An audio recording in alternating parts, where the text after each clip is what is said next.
Premed Office Hours. It is Wednesday, February 4th, 2026. My name is Dr. Ryan Gray, founder of Medical School Headquarters, author of the Premed Playbook series, including one of these books, personal statement book, got an interview book over there, got an application process book, books everywhere. Yeah. Kristen Anderson, former director of admissions at Norda College of Osteopathic Medicine, pre-med expert extraordinaire. How you doing, my friend? Hanging in there. Doing all Hanging right. in. Cold and flu season is upon us, and it got me. Gotcha. But yeah, you mentioned it's February. I cannot believe it is February. It's ridiculous. I don't understand. Yeah. I don't I'm understand time. not a fan at how fast this is going. Yet here we are, and so we'll make the best of it. But it is February, and for those who are applying this upcoming cycle, they're potentially starting to freak out, including our friend Christian. I'm sorry, Christian. Why did Application Academy get canceled? Yeah. Application Academy mostly got canceled because nobody signed up for Application Academy. It was one of those things where we started off with a bang several years ago with Academy. And every single year numbers have gone down, down, down, down, down. We lost money on Academy last year. And then this year, we had almost nobody sign up. So no bueno. One of our Academy graduates, Vanity Nutrition, popping in to say hello. And what to the above RE Academy. Yeah. It's a bummer. It's a bummer. I was excited. I was going to do it myself this year. Partly because the numbers were way down. So it's like, hey, for the advisors to go back and go see your students, and also potentially just maybe that was the reason some of the numbers were down. It was confusing. It's like, what do you mean? Like, I thought this was for Dr. Gray, and there's all these other people here, and it's just, so we went back to just me, and apparently I'm not good enough anymore. And then even fewer people signed up. So yeah, that's it. So we'll continue to figure out how to provide more value. Obviously, that's kind of the core of what we do. We were talking about it this morning at our advising meetings, some of the content that we're working on and putting out and all that stuff. So yeah. Austin asks, hello, my mother passed when I was 11 and my father got remarried. Should I put all three parents down on AMCAS? Kristen, it's possible to put. Yeah, you can put a deceased parent first. Yeah. Sorry for your loss. That's rough. Yeah. But yeah, welcome to the Dead Dad Club. Yep. I'm a founding member. Of which member. I'm a member. I joined at 17 though, so Austin beat me at 11. Yeah. Yeah, you can put all three. I don't think it matters. Ultimately, I don't think it's a lot of that data is there for just AMCAS purposes or ACOMAS and all that stuff. Does ACOMAS ask for parents? I think it does. It does, yeah. And there is an option to list if they are deceased. So that's not something that's going to make or break an application. I don't know why you would feel motivated not to include it necessarily. I think, to your point, it's data. It is data. I want to come back to Application Academy getting canceled, and just we're continuing to work on stuff. I want to share the newest tool that actually just went live like last night. So if it breaks, don't blame me. One of the things that we noticed last year, Kristen, was the number of students who came to us for essay editing. Mm-hmm. It's something we can track on our back end. And we saw a relatively dramatic shift down last year compared to other years. Yeah. And so the question was, from a business perspective, right? Did we do something wrong? Is there a competitor out there that's taking away all of our essay editing? But I think the most obvious answer was, oh, there's this thing called ChatGPT out there, and Claude and Gemini and all this stuff. Yeah. was the fact that students were just going to ChatGPT, pasting in their essay and going, "Hey, generic ChatGPT, edit my essay for me. Give me some feedback." Yep. And so I'm a huge fan of AI. I use it all the time, every day. Try to do a bunch of fun stuff. And so I said, you know what? If students are going to use AI anyway to edit their essays, I think the coolest thing would be, let's train an AI on how we edit essays. And so we fed it, I think we had 17,000 data points from all of the comments, right? And Kristen, Wow. I don't even know if you know this. When you No. leave comments on an essay, I take those comments and throw them into a database so that I can see what you're highlighting and I can see the comment that you leave on it. So we have all those data points. So we took those data points, we fed it to an AI. We took my book on how to write a personal statement and fed it to an AI. And I'm pretty proud of what we came up with. We spent a good chunk of money to work with a company who helped us create this tool.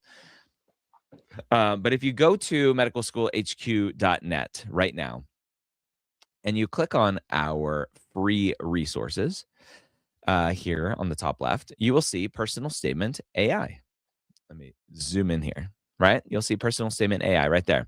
So if you click on that, it takes you right here, right? This is trained on our method of feedback. So you can go now for free, put in an email address, and it will log you in. It'll send you a quick little link to get. Let me go grab that link from my email.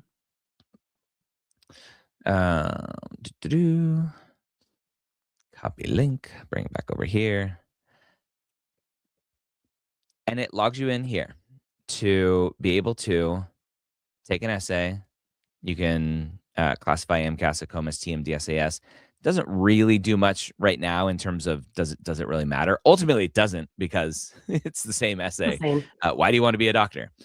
Paste in your essay, and then it takes probably 20, 30 seconds to then create a some high level thoughts on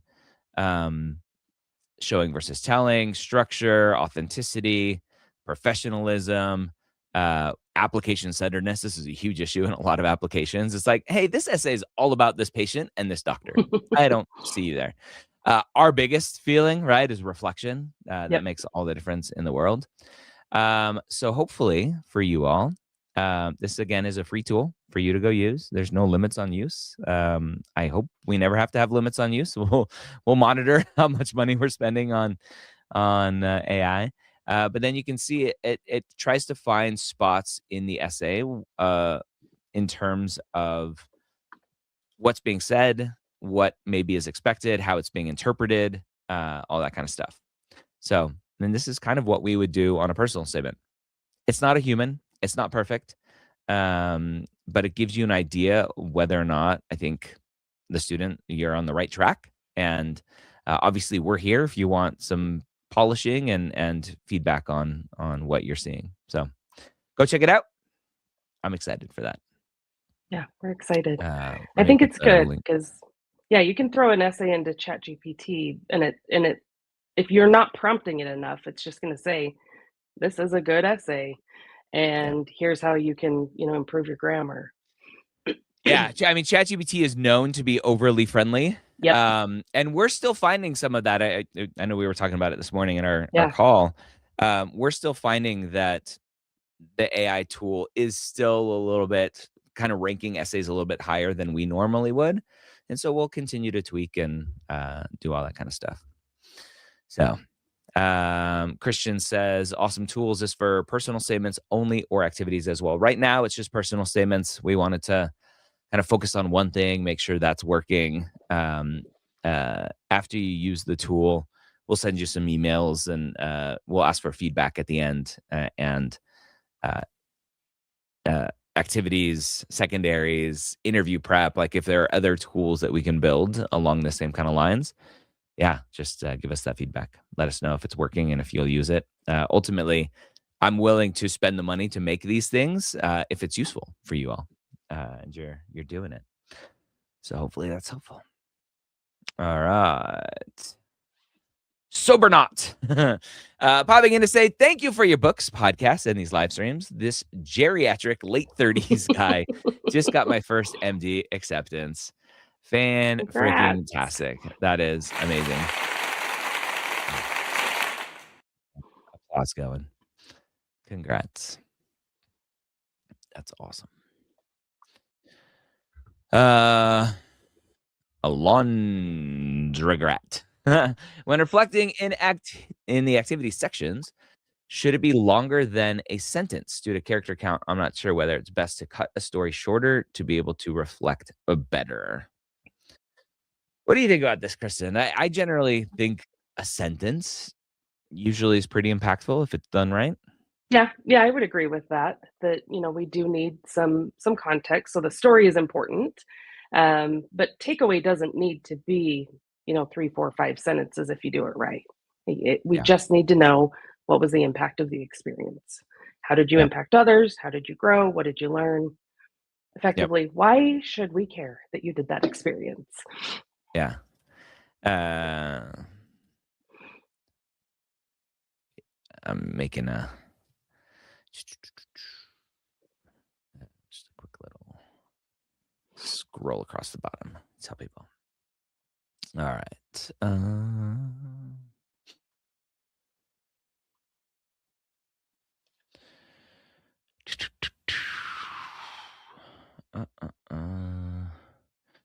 Michelle's house. How you doing, my friend? Many of the students do not think they need help with essays, etc. They don't know what they don't know. Yeah.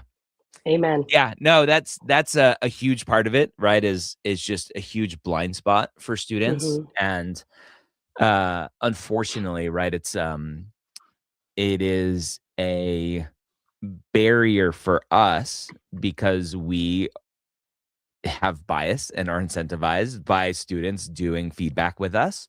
And so my hope is that with a free tool that is trained relatively accurately to how we give feedback. Let me take a step back. There are a lot of tools online that are trained in a way to scare people into, oh my gosh, you have to spend money with us or else you're not going to get into med school and you're going to die a 80-year-old reject. I'm not a big fan of fear marketing. And so our tool is trained pretty accurately, right? If you're good, you're good. If you're not, you're not. And so my hope is that with it being a relatively low barrier free tool to use, that students can get what they need and start to understand a little bit more so that it starts to peel back some of the layers and open up some of those blind spots. And whether they come to us for clarity on their essay or they go to their advisor for clarity on their essay, we'll see. I mean, my hope potentially is that all the advisors at universities are sending students to this because it helps them, right? Kristen, I would have loved to have this. Yeah. You were at a school, not a huge school, and I'm sure you were stretched thin in terms of all of the essays that you could have been reading, and you have to limit yourself at some point to go, hey, all of the students applying this cycle, I can only do one edit of your personal statement, right? A lot of schools have that sort of policy just because of the number of students. And so hopefully this is a tool that the advisors can trust to send their students. And I sent it to one advisor friend of mine, and she was like, oh my gosh, this is amazing. This gives feedback similar to what I would give. So we'll see. Ben Klein, if I had a work study job involving mentoring 5th grade students, would it be considered volunteer community service, even if I'm getting paid by the school?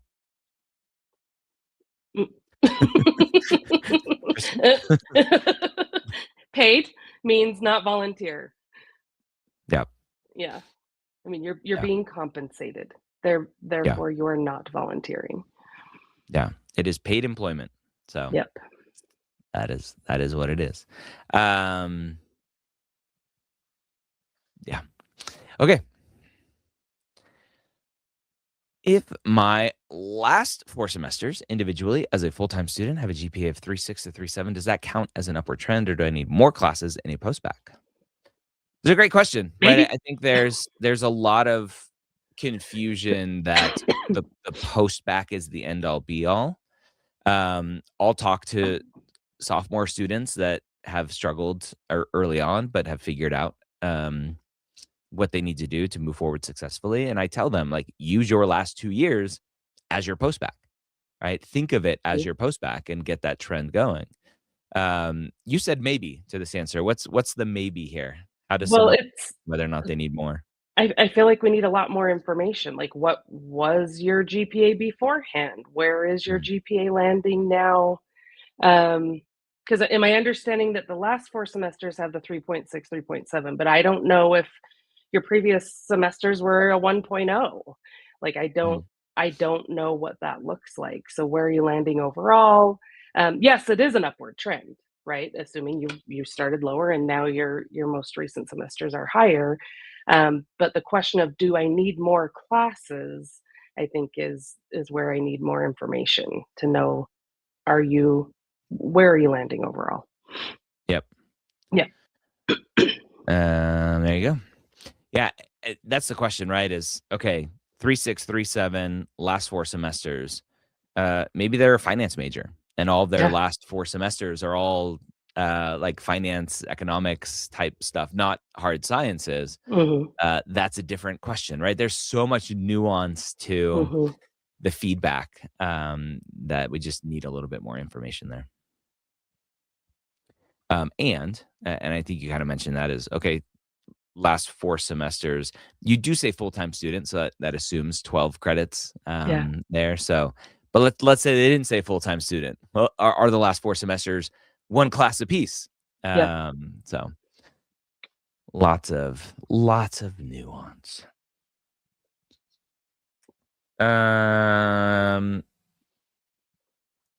I want to talk about a school. I'm gonna throw a school under the bus. Whee! Uh, Where are we wee! going? It's like going down the slide. Let me see. I just wanna make sure there's no identifiable information here. I received a screenshot, um, from a student. I'm gonna block out some stuff here just in case. Um, Let me block out all of that at the top. That's not what I wanted. Oh, duh. All right. I received a screenshot. Actually, it was a question first that came in a Facebook group, Mm, um, where they were saying, "Hey, a med school is asking to provide. Do you have any acceptances anywhere else?" And to mm, list those, and whether or not you have decided um, to uh, accept the offer that you're on or anything else. Let me share this screenshot. I'm just triple checking and making sure there's nothing else on here, and I'm 99% sure there isn't. Um, so here is the uh, thing in question. So this is from Hofstra. No, this is from Hofstra? Zucker. Hofstra. Zucker. Why? somewhere. Hofstra is Zucker. um, Zucker School of Medicine. And this is a waitlist survey. If you're on the waitlist, you get this survey. Hey, are you interested in our school? Right. And you can see it's checked off here. Um, right here, interested in, let me circle here, interested with other offers, Mm, or interested with no other offers at present, or you're telling Zucker to go fly a kite and declining the waitlist position. And then it says, please list the schools where you are currently holding spots. And then have you selected to plan to enroll in any of these?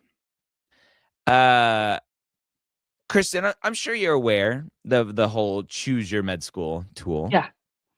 The whole choose your med school tool was created to get rid of this. Yep. All of this information used to be available to schools. They could see where you were holding other seats. But then some smart lawyers got together and said, you know what? This is probably not the most legal thing.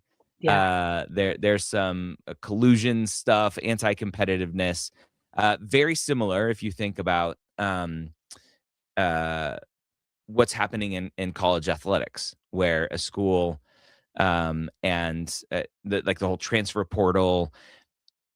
Back in the day, school students would have to sit out a year before they could actually participate if they transferred. And the lawyer said, hey, you know what? That is preventing people from lawful employment. So they changed all of that. And similar thing here is if this school is using this data to go, you know what? We're not going to offer a seat to the student because they're probably not going to come to our school. That's not cool. Yeah. So for all of you on Zucker's waitlist, select this one, interested with no other offers. That's not their business. They don't None need of to their know that business. right now. Yeah. And put Nunya. None. Oh, man, my little thing. Nunya. I don't know how to spell Nunya. But anyway, it's none of their business. This is not, you're not under oath with this. None of their business. So do me a favor. Don't play this game. Nothing bad can happen if they find out later that you're like, oh, you selected no other offers. Like, okay, yeah. And yeah. And what's your point? So Yeah. Yeah. Yeah. I think it's one thing to say, I have an offer I'm happy with. Take me off your wait list. That's a whole other, thing, but this is crazy. Yeah. Michelle's house. Could this be for scholarships? Like if the school really wants you, they now know to offer scholarships. No. I mean, could it be? Potentially, but no. Yeah, maybe. But no. Yeah. All right. Vanity says, just put my personal statement into the AI tool. It's pretty cool, and I'm glad I already have an acceptance. Glad you tried it out. Thanks for checking it out. Hey, Dr. Gray, I love this community you built. I miss Application Academy. Your team is the best. Oh, thanks, Blue Mango. Applying DO. I think if your mangoes are blue, you might want to skip them. Yeah, might not be any good. They might be a little off there. Applying DO, can I use the LOR from other science based on a COMIS classification professor to fulfill science letter of recommendation requirement?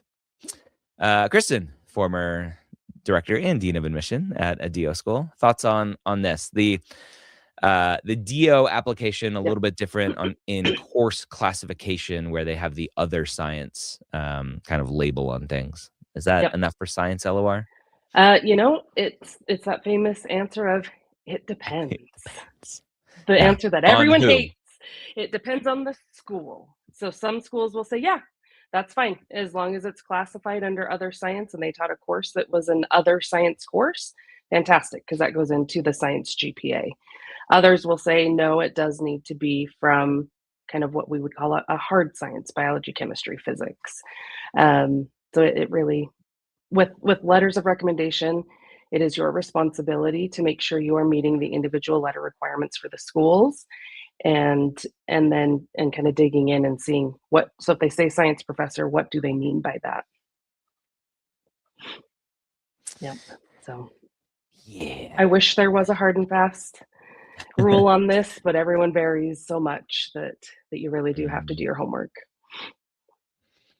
That is true, unfortunately. Yep. All right. I wanted to throw out there to everyone.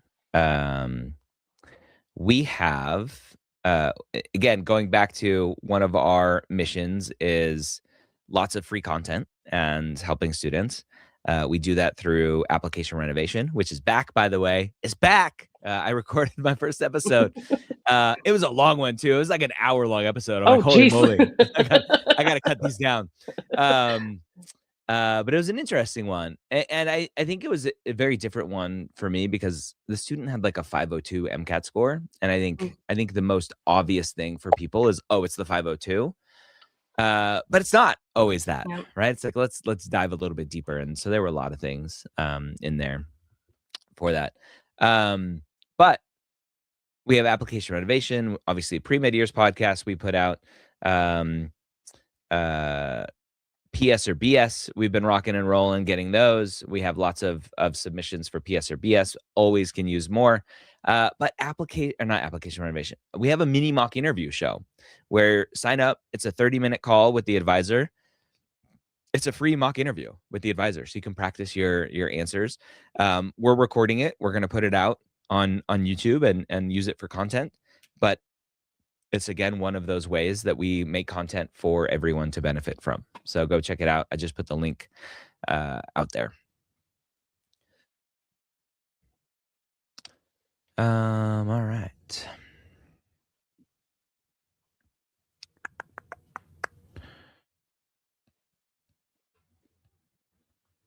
Let's see. Austin, my university transcript shows AP class credit as one big block, 15 credits. How does AMCAS know verify I took the classes I self-report for my prereqs? Kristen, not every school accepts AP credits as prereqs. Yep. How is a student supposed to do this? And for schools that do accept the AP credit as a prereq, how are they supposed to let the school know, hey, in this big block of 15 credits, my AP physics is hiding in there? Yeah.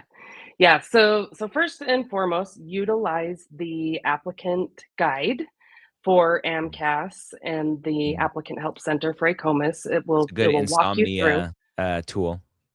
Say that again. It's a good insomnia tool. It is. They are robust. Yes. I'll have to remember that next time I have insomnia. I don't know if you know the AAMC actually converted their applicant guide to an online tool similar to ACOMAS's. I did not know that. Instead of a giant PDF, it's all like categorized similar to ACOMAS. Oh, nice. Where you just click around. Yeah. So I would use that. At the end of the day, you really need to be entering your coursework as it is shown on your official transcript. So at the university I worked at, it was a little bit interesting that on the unofficial transcript, the student could see the course for which they were given credit for their AP scores. But then on the official transcript, it did have this block of credits. So they would just enter AP credit, 15 credits or whatever, just following the instructions for the application service itself. And then internally, schools in their portals often will have ways for you to identify which courses you believe satisfy their prerequisites. But you do need to verify that whether the schools you're planning on applying to will even accept AP credit to satisfy the prereqs that they require. There are many that don't. So I would start with that. Yep.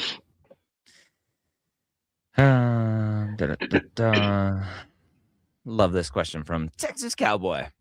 Isn't that like an assumed, like it's like saying cowboy, like Texas cowboy? Anyway, are there ways to self-reflect and evaluate how your interviews went if you were not accepted at any schools? Should I just contact the schools and ask for any feedback? Oh man, Kristen, I would say human beings are the worst at self-reflection, to give objectively some good feedback on how something went. Yeah. I've talked to deans about they'll get talking to deans and they'll say, oh, like we have this process for applicants to like to submit complaints about the interview day and how something went. And they said almost all of the time the student completely misread the room to where and the student says, oh my gosh, my interviewer was so mean. It went so bad. They did this, they did that. It was terrible. And the feedback on the interview was student was great. Right. And I think sometimes, right, the interviewer could be playing a bit, right? Yep. Could be trying to stress the student out, could be trying to poke the bear, so to speak. But we just, when our cortisol and adrenaline are going, because we're in that situation, right? Our body does not know the difference between being in a med school interview and being chased by a saber-toothed tiger, right? Yep. It's the same exact response. I don't know. Contact the schools, Kristen. Unfortunately, most schools are like, yeah, we don't have the bandwidth to provide feedback, but I think you should still ask anyway. Yeah. What do you think? I mean, it doesn't hurt to ask. The worst they can say is no, right? Yeah. But that self-reflection is a beast. I have a lot of students I've worked with that they're like, I bombed that interview, and then they turn around and get an offer. And then others, they feel like they rocked it, and then they're rejected. And that's, not to say that it all comes from the interview itself sometimes, but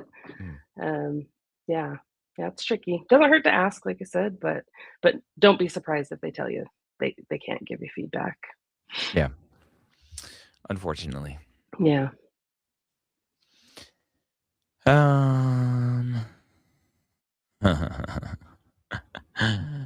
Oh, Barry Parker. I have OMS 1 classmates currently attending an accredited DO program, actively applying again. I just want to pause for a second. Remember, any DO school that has students is accredited. They might not be fully accredited. And actually, Kristen, this is something I'm going to take to our friend at ACOM. They have to change the name from pre-accreditation to preliminary accreditation, similar to the AAMC. Yeah. Pre-accreditation makes people think they're not accredited, but they are. They're just not fully accredited. They're in their first part of the accreditation phase. Yeah. I hate that language, but anyway. It's having been at a new school, it's hard to combat. Yeah. Actively applying again to try to get into an MD for, quote, cost and specialty competitiveness. Is there really any benefit to this? So let's just talk about the stupidity of this thing. A student is in medical school. They're paying 60, 70 grand to be at that school for that first year. Yep. Let's say they get into another program randomly. Yeah. Right? They get into an MD program. First of all, they're going to have to put on their MCAS application that they got into a medical school. Yep. One of the questions is, have you matriculated at medical school in the past? And the student will say yes. And then they'll be like, I'm at a DO program and I just don't like it. And I want to spend less money and I want to go to a competitive program. That MD program, 99% of the time, is probably going to be like, go screw yourself. Yep. No, thank you. No, thank you. What's to say you get to our program and you're like, I don't like it here either. Yep. I'm going to apply again. My mommy said I can. I deserve better.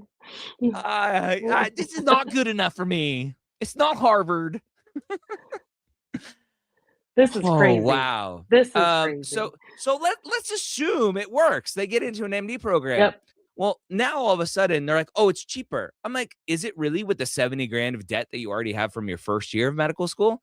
If you added that to the cost of your MD school, it's going to be the same. Yep. Not to mention the year of salary. The year of lost salary, right? Yep. It is the most moronic thing that we hear day in and day out from people. Yep. I got into a DO program. I'm thinking about declining it. And this is students pre-matriculation. Yeah. I'm thinking about declining my acceptance. I'm going to apply again to MD programs. And I just have to question, like, who are you listening to for advice here? Yeah. And do you want to be a physician or do you want to be an MD? Like, really, what is it? That is always the question I ask. Yeah. Exactly that. Yeah. And why? What difference does it make? And why'd you even apply to DO schools anyway? Why'd you get through all the way through that whole process to get an acceptance? Oh, God. It makes me crazy. Yeah. People, you make my brain hurt. So Barry Parker, hopefully this is friends and not I have a friend. Yeah. Oh, Yeah.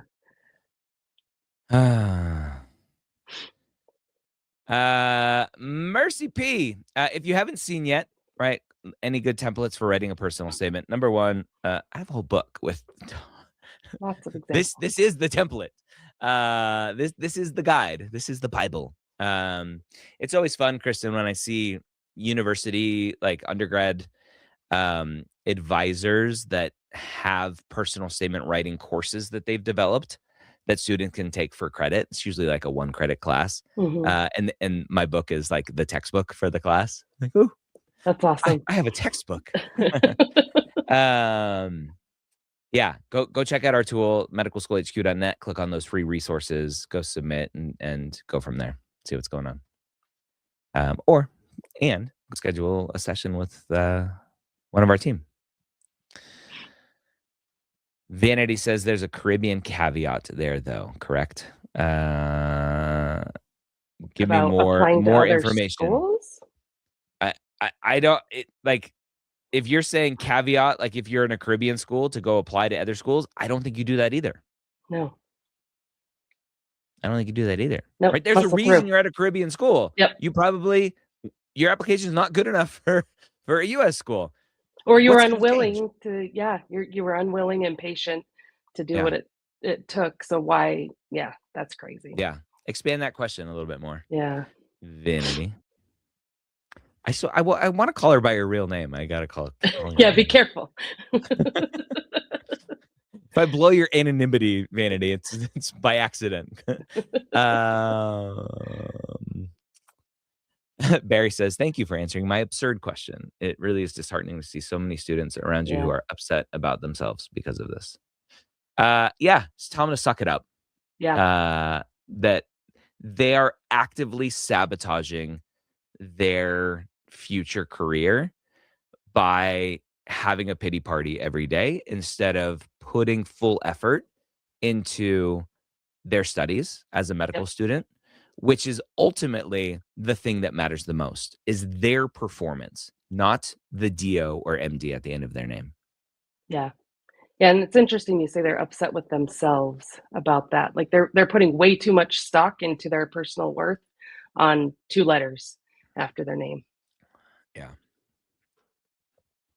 Oh, man.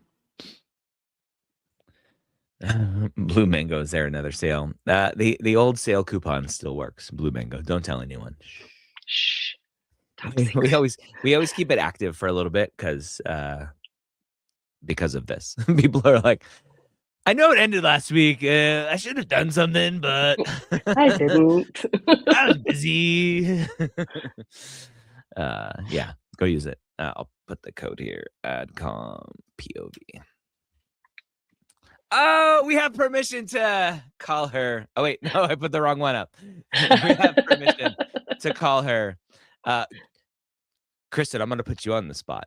Do you know how to pronounce her name? It's very unique, so you might not. Is it Dania? It is not Dania. Okay. It is Dania. Dania. I should have known that too. Because no, you shouldn't have, because it was one of those that I'm like, oh, wait. Okay. Yeah. Yep. Dania. Yeah. Hello, Dania. Hello. All right. So we have Dania, and then we have another fun name, Shumate here. If I'm adopted, do I put both parents' names on the app? It's funny. We got this question twice in one day. Yeah, go for it. Yeah. Not the same exact question, but you can definitely put both parents on there. Leave it up to you. You don't have to. Again, there's no magic in terms of them finding out about you being adopted and why didn't you put your biological parents on there? Yeah. So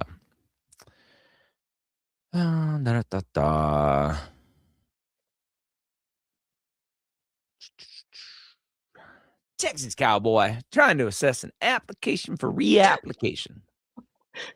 Other than the more obvious experience deficiencies or MCAT GPA, what are some more niche aspects that can make an app less attractive to adcoms? First, I'll give a pitch for application renovation. Go over there, applicationrenovation.com. That's the series we have on YouTube. It's probably the most successful series in terms of just impact that we've had and reception of students, where I break down applications of students who didn't get in. I can think of a handful of things. Kristen, what pops to mind for you? So other than the obvious experience deficiencies or MCAT GPA, and I assume when you say experience deficiencies, you're just talking about lack of experience. So I would say kind of the next biggest thing would be how you write about those experiences or don't write about them. Like, Mm. I think a lot can be said for how you write and how you reflect. I think lack of reflection and giving lack of meaning to those experiences is a big thing. Yeah. Yes. Reflection, huge. I'm not a fan of sales pitch Mhm, applications. So potentially that the other big thing for me is arrogance. mm, Um, an application that just reads like the student is pretty arrogant. Um, the thing that is always a blind spot for us as advisors is maybe not the actual application itself, but the letters of recommendations. mhm. That's a big one. Timing, I think, would be Yep, a big one, as you just applied too late in the cycle and all took too all of long to the submit interview spots are finders. gone. Yep. So that is it. Benita, what do you think about preparing for medical school? I'm sure you get this question every once in a while, Kristen, or sometimes or often or whatever. Student gets in, like, okay, now how do I prepare for starting med school? Do Yeah. you have a thought there? My recommendation is always enjoy the little bit of time you have left. Mm, Travel, have fun. Med school will be there. I mean, if you have some deficiencies, some true deficiencies, maybe getting in a little bit of pre-studying and if you need to brush up on or didn't take, say, anatomy, physiology can be helpful, but I wouldn't go crazy with it. I mean, this really truly is kind of your last little bit of time before things get real and they only get crazier and crazier once you start. So that's my advice. But yeah. yeah. Yep. Yeah. My, my advice: you can't prepare for medical school. Yeah, yeah, I mean, there is that too, yeah, Yeah, you can. There's just no way to comprehend what's coming. yeah. It's like the tsunami coming in. You're like, "Oh, look at that pretty wave. Oh, it's so pretty." And then it's on top of you. You're like, "Holy crap." Oh, man. Mm. So maybe it's getting okay with, not knowing and not being prepared, Yeah, mentally preparing yourself for that. yeah. Uh, I'm curious to know how Mer schools Merman. Do you know what that's from? No, Oh, come what on. is it? Merman. Let's see if people in the comments know.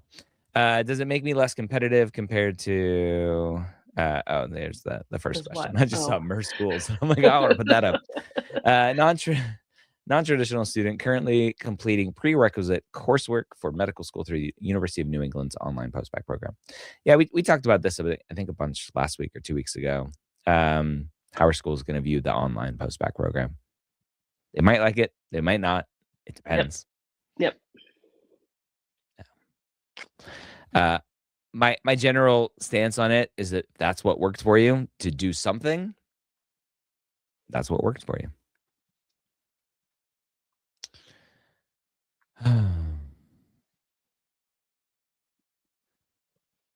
Wait a minute. Jesse said, I wasn't nervous, but you have made me a little nervous now. Oh, about med school starting. Yeah, maybe. Merman. It's from Zoolander. Oh, yes. Veronique over on Instagram got it. Good job, Veronique. Nice. I'm currently working as a medical interpreter for this company, and I also assist individuals with Medicare, Medicaid related support. Would this still count as clinical? Let's separate those. So, medical interpreter. Thank you for using interpreter instead of translator. Thoughts on is it clinical? Yeah, this is one of those kind of murky ones that, I mean, you're not providing direct clinical care to a patient. Yes, you're in a patient facing, assumed, right? Potentially that you're not remote, but patient facing position in a medical setting. So there is something to be said for that. Would I lean on this for all clinical experience? No, I would not. I think getting some more direct hands-on, ideally, more direct patient care would be beneficial. And then the second part sounds to me more like social worky kind of resource stuff. Yep. I agree. So I would put the medical interpreter as clinical. I would maybe carve out some of the medical or Medicare related support hours from that. And then put it as clinical and go from there.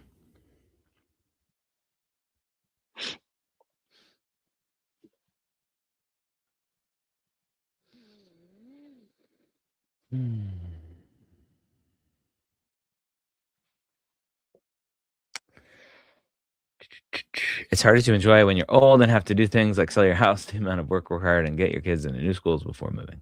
That's fair. Yeah. It's a lot of transition. Yeah. But it's building for something bigger. It's like a caterpillar going through metamorphosis.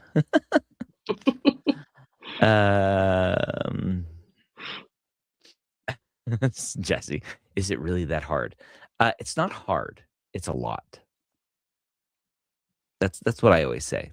I don't know if you've heard students say that, Kristen. It's not hard. It's just a lot. Yep. Just a lot of information coming at you. Yeah.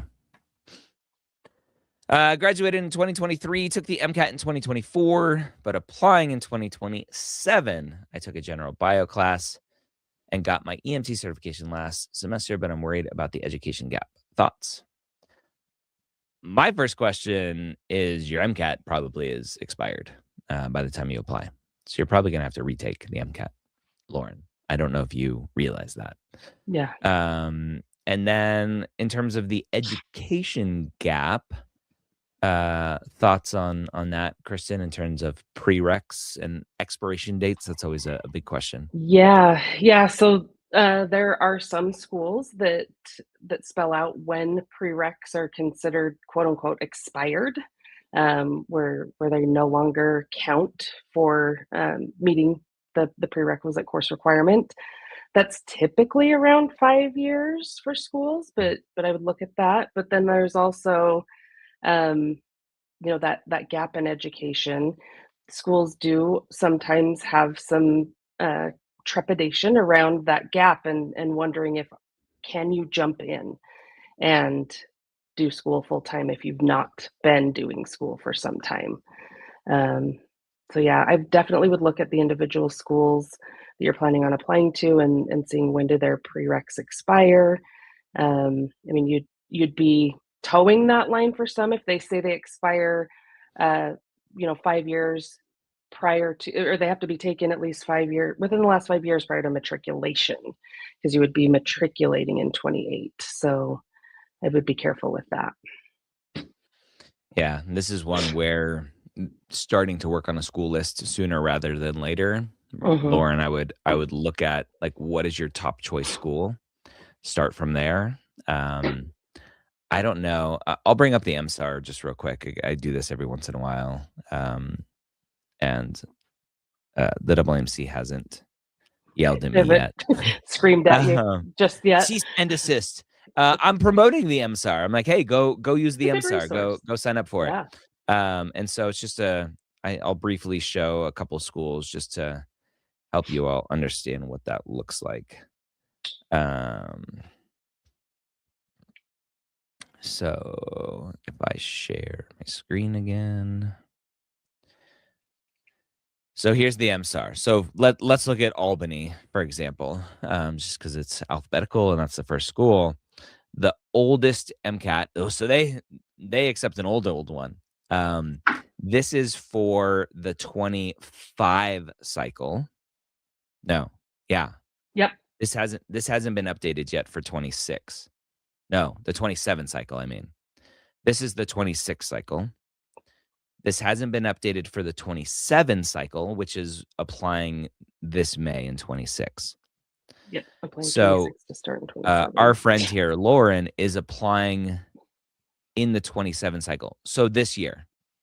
So let's just add a year to that. Okay. I read that wrong. I thought we were 2 years away from applying. I did too. Assuming Lauren actually used it properly, which some students do. I'm like, oh, you do know how to use that. The 27 cycle, applying in 26. So if we add a year to this, January 23, their MCAT in 24 should be fine. Yep. Alice Walton, same thing. Just add a year. ASU, add a year. So January 24, maybe not there. And Burnett, January 23. So depending on when you took it, again, there are some potentials. So this is where the MSAR comes in handy to look at that kind of stuff. So go sign up and donate some money to the AAMC. So good feedback. The MSAR also includes the oldest prereq kind of expectations as well. Yep. How do low non-clinical volunteer hours come across to AdComs? Might not come across at all because it might not meet their minimum threshold. Yeah. Unfortunately. Yeah. What do you think? Yeah, I think second to clinical hours, clinical experience, we see non-clinical volunteer hours being maybe second most important to a lot of schools. This is where you're demonstrating that you are service oriented, that you are someone that is willing to give up your time and give of yourself for helping others. So for some, this may not be enough to pass kind of the filter, if you will. For others, they may not care as much about those non-clinical hours, but we consistently see that these hours, this experience rather, does matter. Yep. Yep. I like this question. This comes up every once in a while when students are like, hey, I'm a scrub tech. Mostly fun question. Does it still count as clinical or patient hours if it's in the OR and the patients are always unconscious? Yeah. Thoughts on what's your interpretation of that as clinical experience? I mean, it is medical clinical experience, right? Like you are in an OR and you are doing a clinical job. But the question of, is there a potential hindrance that you're not interacting with folks who are conscious? And so my question would be, do you know you like working with patients who are awake? Or do you only like them when they're sleeping and can't can't talk back or give you anything? Yeah. So I would say let's supplement this with some direct patient experience with folks who are awake and conscious. Okay. But that doesn't negate this experience. I think this is still valuable clinical experience. Yep. Question from Instagram. What's a normal cutoff for non-clinical volunteer hours at a lot of schools? There's no number. Yeah. I know a couple off the top of my head are 100, 150, but it just Just depends. Yeah, and again, you don't want to hit a cutoff. You want to be competitive. That's just the minimum. And if you're focusing on hours, you're just checking boxes. Yeah. And just because you hit that number doesn't mean you should stop. Yep.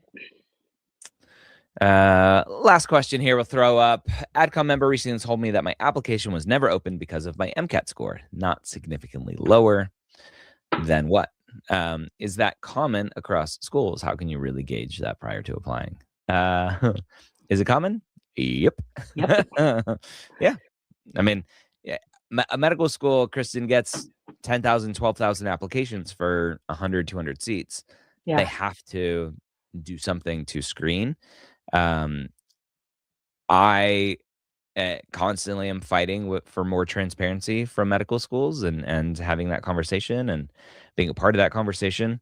Medical schools have their reason why they're not giving out all of that information of what number, right, in this specific example, what MCAT score will keep an application unread.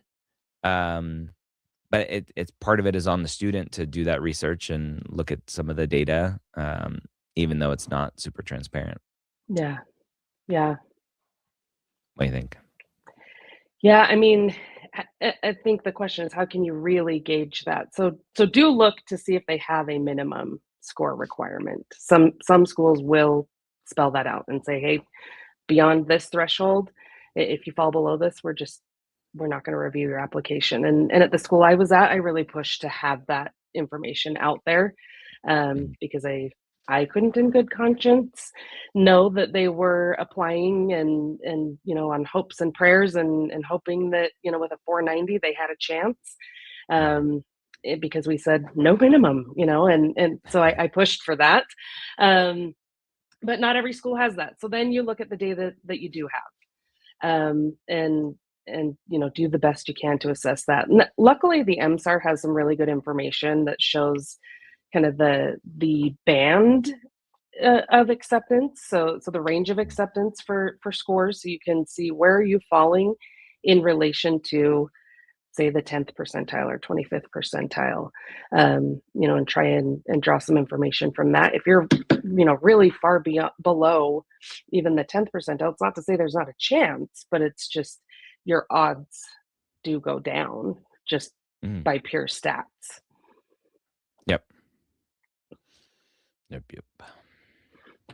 All right, friends. Don't forget, check out medicalschoolhq.net. Our new essay AI feedback tool is available. It is free. It is trained on my book, The Personal Statement, Premed Playbook, Guide to the Medical School Personal Statement.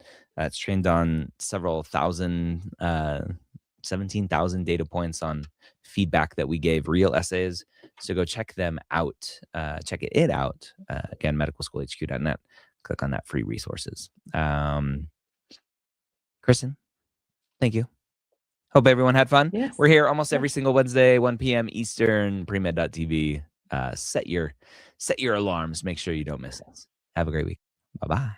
Bye.